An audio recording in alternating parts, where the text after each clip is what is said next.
आपकी समझ में नहीं आ रहा होगा, ठीक है। इसका ये ज्यादा जो मतलब है वो मुख्य रूप से 8वीं के लिए ज्यादा महत्वपूर्ण है, 8वीं से ऊपर के लिए, ठीक है। अभी हमारे पास रबर बैंड नहीं है, और रबर बैंड हो तो आपको है कुछ रबर बैंड लगा रहे हैं आपको। जैसे आपने 8वीं में व्रत के बारे में पढ़ा होगा, किसके बारे में? व्रत के बारे में। तो यहाँ हम आपको ये रबर बैंड की सहायता से हम आपको व्रत के बारे में बताएंगे, ठीक है।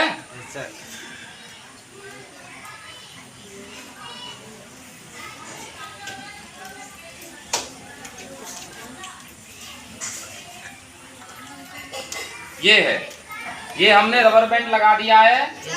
ये क्या बन गया है? जो रबर बैंड है ये क्या है? एक बीच में एक ये भी दिख रहा है आपको, ये क्या है? इसका व्रत का केंद्र। ये क्या है आपका? व्रत का केंद्र।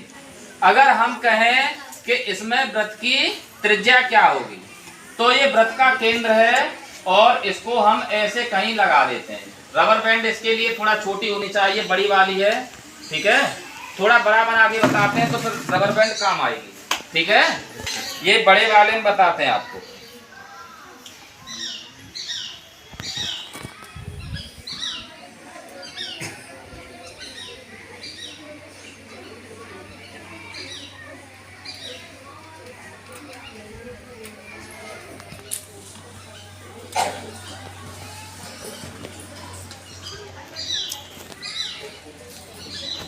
ये आपको व्रत दिख रहा है? अगर हम व्रत के केंद्र की बात करें तो ये व्रत का क्या हो गया? केंद्र। ये आकृति व्रत हो गई। अगर इसके चारों तरफ आप घूमते हैं तो आप व्रत की परिधि पर घूम रहे हैं। ये व्रत की जो बाहरी जो सीमा है, ये व्रत की क्या कहलाती है? परिधि कहलाती है।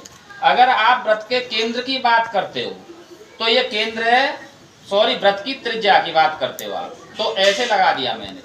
यानी केंद्र से एक ऐसा रेखाखंड, ध्यान दीजिए, एक ऐसा रेखाखंड जो व्रत के केंद्र से और व्रत की परिधि को छूता है, तो ये क्या कहलाएगी? व्रत की त्रिज्या।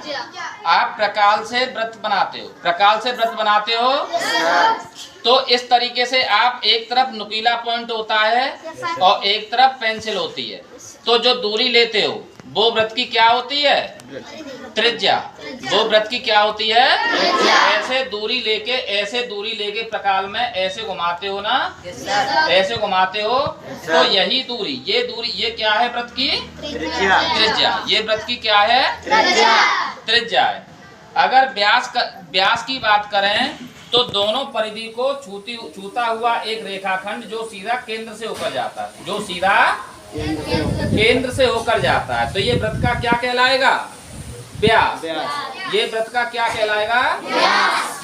अब आप एक चीज देख रहे हो, इसको थोड़ा मैं 2 रबर बैंड से समझाऊंगा आपको। ये क्या है? व्रत की त्रिज्या। अगर मैंने एक रबर बैंड सीधा और लगा दिया, ठीक है, इस तरीके से मैंने एक सीधा रबर बैंड और लगा दिया, तो आपको ये सीधी रेखा दिख रही है? तो अब इसमें ये यहाँ से यहाँ तक ये व्रत का क्या बन गया है? व्यास बन गया है। और यहाँ से यहाँ तक एक त्रिज्या है, यहाँ से यहाँ तक व्रत की त्रिज्या है, यहाँ से यहाँ तक भी व्रत की त्रिज्या है। तो कितनी त्रिज्याओं से मिलकर बना है आपका व्यास?